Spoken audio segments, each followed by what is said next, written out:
Miss হবে না আপনার পছন্দের টিভি শো। দেখুন জি5 অ্যাপে একদম ফ্রি। আমি এখানে একজন নার্সের কাজ করতে এসেছি। কাজ করব, পয়সা নেব, বাড়ি চলে যাব। আপনাদের পোষালে আপনারা আমাকে রাখবেন, না পোষালে কাল থেকে আপনারা রাখবেন না। হ্যাঁ, ঘটনাচক্রে আমি নীলুর দিদি ভাই, কিন্তু সৌর্যর গার্লফ্রেন্ডের ক্যারেক্টার প্লে করতে আমি এখানে আসিনি আন্টি। আপনারা যেভাবে আমাকে ইনস্টিগেট করছেন তাতে আমার তাই মনে হচ্ছে। আমি এই সম্পর্কটা ভেঙে দিয়েছি তার একমাত্র কারণ শুধুমাত্র আমার বাবার মৃত্যু নয়।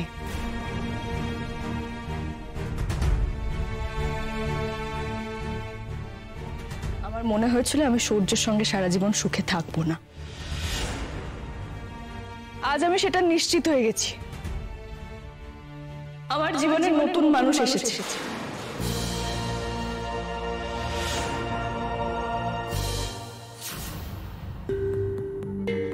আমি আঙ্কেলকে ভালোবাসি বলে এই কাজটা করতে এসেছি।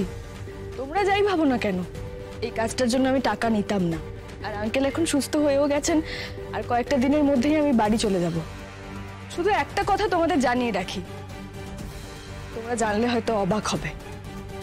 যার সঙ্গে আমার সম্পর্ক হয়েছে সে তোমাদের বাড়ির একজন খুব কাছের আত্মীয়। কে কে বলো?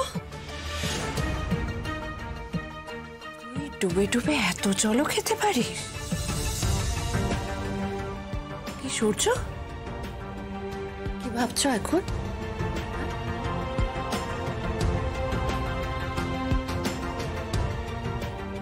ভাবার তো কিছু নেই।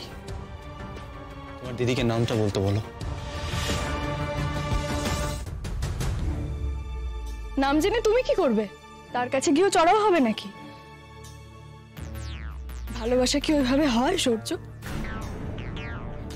তোমাদের মাধ্যমেই আমার তার সঙ্গে আলাপ। নামটাও খুব তাড়াতাড়ি জানতে পারবে, সময় মতো। কি নীলু,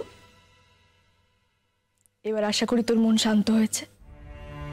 আশা করি এবার তুই বুঝতে পেরেছিস যে তোর সংসার ভাঙতে আমি আসিনি।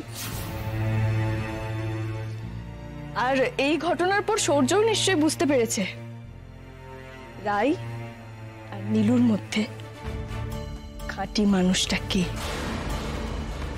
আর সেই অনুযায়ী সূর্য তোকে সম্মান দিয়ে মাথায় তুলে রাখবে নীলু। সূর্য, নীলা সবার সয় না। নীলা হারিয়ে গেলে সান্ত্বনা লাগে,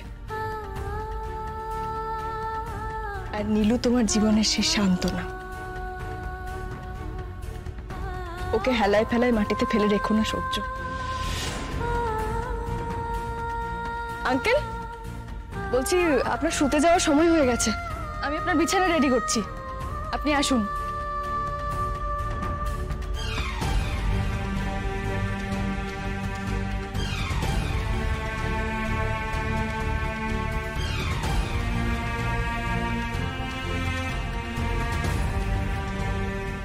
জি5 ডাউনলোড করুন আর সব এপিসোড দেখুন একদম ফ্রি।